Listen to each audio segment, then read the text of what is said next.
Assalamualaikum warahmatullahi wabarakatuh. Perkenalkan, nama saya Seli Ayu Novitasari, NIM 0419103554, Prodi Manajemen Fakultas Ekonomi Universitas Islam Lamongan.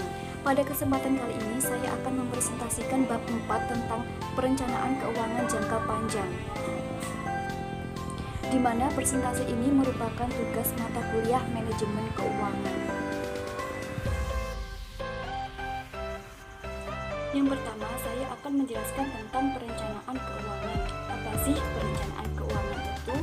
Jadi, perencanaan keuangan menjelaskan cara untuk mencapai tujuan keuangan. Rencana keuangan berisi pernyataan tentang apa yang akan dilakukan pada masa yang akan datang. Sebagai contoh, jika perusahaan ingin membangun pabrik pada tahun 2012, perusahaan mungkin sudah harus menyusun rencana investasi dan pendanaannya pada tahun 2010 atau bahkan bisa lebih awal. Selanjutnya, dalam menyusun rencana keuangan, manajemen harus menetapkan beberapa elemen kebijakan keuangan perusahaan yang meliputi 1. Investasi dalam aktiva baru yang dibutuhkan perusahaan. Hal ini tergantung pada peluang investasi yang akan dipilih untuk dilaksanakan oleh perusahaan dan terkait dengan keputusan penganggaran modal atau capital budgeting decision. Yang kedua, tingkat leverage keuangan yang akan dilaksanakan perusahaan. Hal ini terkait dengan struktur modal perusahaan. Yang ketiga, jumlah kas yang diperlukan untuk membayar pemegang saham. Hal ini terkait dengan kebijakan dividen perusahaan. Yang keempat atau yang terakhir, jumlah likuiditas dan modal kerja yang dibutuhkan untuk menjamin kelangsungan operasi perusahaan. Hal ini terkait dengan keputusan tentang modal kerja perusahaan.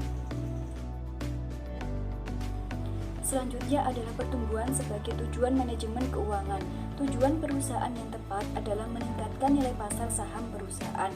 Tentu saja, jika perusahaan berhasil meningkatkan nilai pasar saham, maka pertumbuhan adalah merupakan akibat.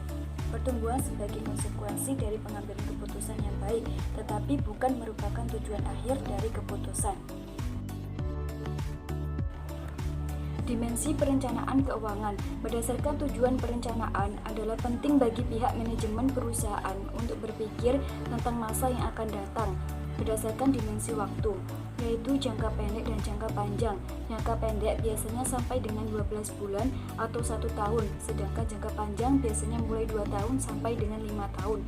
Periode waktu ini disebut dengan planning horizon, yang merupakan dimensi pertama harus ditetapkan oleh pihak manajemen dalam proses perencanaan.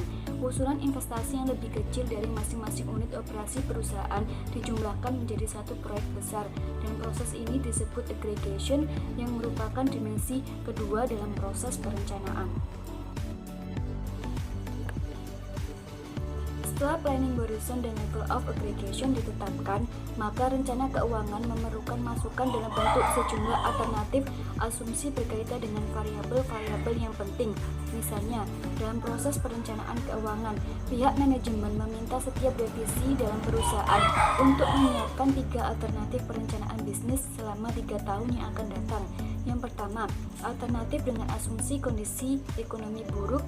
Yang kedua, alternatif dengan asumsi kondisi ekonomi normal. Yang ketiga, alternatif dengan asumsi kondisi ekonomi baik. Selanjutnya ada tujuan perencanaan keuangan. Ada 4 tujuan perencanaan keuangan. Yang pertama adalah examining interaction, di mana rencana keuangan harus merancang suatu hubungan yang eksplisit antara berbagai usulan investigasi untuk aktivitas operasi perusahaan yang berbeda-beda dan alternatif pendanaan yang tersedia bagi perusahaan. Yang kedua, exploring option, di mana rencana keuangan memberikan peluang bagi perusahaan untuk mengembangkan, menganalisis, dan membandingkan berbagai skenario yang berbeda-beda secara konsisten. Yang ketiga, avoiding surprises, di mana perencanaan keuangan harus mengidentifikasi apa dampak yang mungkin terjadi terhadap perusahaan jika terjadi keadaan yang berbeda dengan yang diasumsikan. Yang terakhir adalah ensuring feasibility and internal consistency, di mana selain tujuan umum perusahaan, yaitu menciptakan nilai, suatu perusahaan biasanya juga mempunyai banyak tujuan khusus seperti tingkat pangsa pasar, ROE, leverage, keuangan, dan sebagainya. Selanjutnya adalah model-model perencanaan keuangan. Ada 6 model perencanaan keuangan. Yang pertama adalah sales forecast. Hampir semua rencana keuangan dimulai dari rencana penjualan, terutama pada perusahaan yang menghadapi kendala di bidang pemasaran. Yang kedua, pro forma statement. Suatu rencana keuangan akan terdiri atas ramalan neraca, laporan laba rugi, dan laporan arus kas. Yang ketiga, asset requirement, di mana rencana keuangan mendeskripsikan proyeksi pengeluaran modal. Yang keempat, financial requirement, di mana rencana keuangan akan memuat kebutuhan pendanaan yang diperlukan. Yang kelima, plug. Setelah perusahaan menyusun ramalan penjualan dan mengestimasi pengeluaran untuk aktiva, sejumlah pendanaan baru sering diperlukan karena total aktiva perusahaan akan melebihi jumlah modal dan utang perusahaan. Yang terakhir, economic assumption, di mana rencana harus menyatakan secara eksplisit asumsi kondisi ekonomi yang menjadi dasar dalam penyusunan rencana tersebut. Kemudian ini adalah contoh modal perencanaan keuangan sederhana. Terdapat pada tabel 4.1 laporan laba rugi dan neraca perusahaan Dewata. Bisa dilihat pada tabel 4.1 anggap penjualan meningkat sebesar 20%. Pada tabel 4.2 proforma laporan laba rugi perusahaan Dewata bisa dilihat pada tabel 4.2 di mana penjualan sebesar 1.200.000, biaya 960.000 dan laba bersihnya sebesar 240.000. Asumsi laporan keuangan menyatakan bahwa semua variabel berubah 20%. Dengan demikian, susunan proforma neraca perusahaan menjadi sebagai berikut pada tabel 4.3. Pada tabel 4.3 proforma neraca perusahaan Dewata dengan plug variabel dividen bisa dilihat pada tabel 4.3-nya. Diasumsikan jika perusahaan Dewata tidak membayar dividen sebesar 190.000 atau dengan kata lain tambahan laba ditahan adalah 240.000. Nah, pada tabel 4.4 proforma neraca perusahaan Dewata dengan blok variabel utang bisa dilihat pada tabel 4.4-nya. Dalam contoh ini, utang merupakan variabel blok untuk menyeimbangkan proyeksi total aktiva dan pasiva. Selanjutnya adalah pendekatan presentasi penjualan. Pendekatan presentasi penjualan adalah suatu metode perencanaan keuangan yang mana semua akun dalam laporan keuangan perusahaan berubah tergantung pada prediksi tingkat penjualan perusahaan.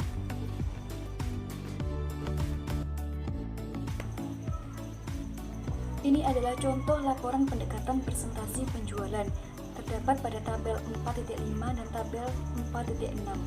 Bisa dilihat pada tabel 4.5 dan tabel 4.6-nya.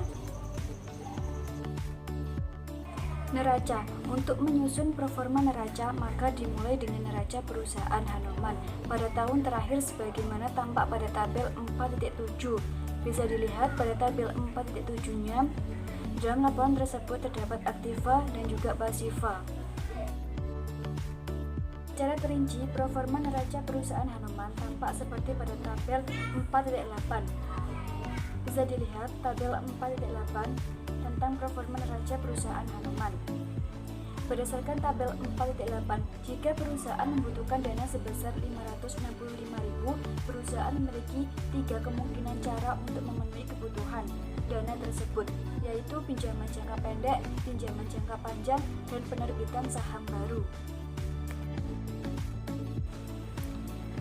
Selanjutnya pada tabel 4.9, proforma neraca perusahaan Hanoman dengan variabel blok utang jangka pendek dan utang jangka panjang bisa dilihat pada tabel 4.9-nya. Selanjutnya adalah pendanaan eksternal dan pertumbuhan. Kebutuhan pendanaan eksternal dan pertumbuhan. Hal pertama yang perlu dilakukan adalah mengetahui hubungan antara kebutuhan pendanaan eksternal dan pertumbuhan.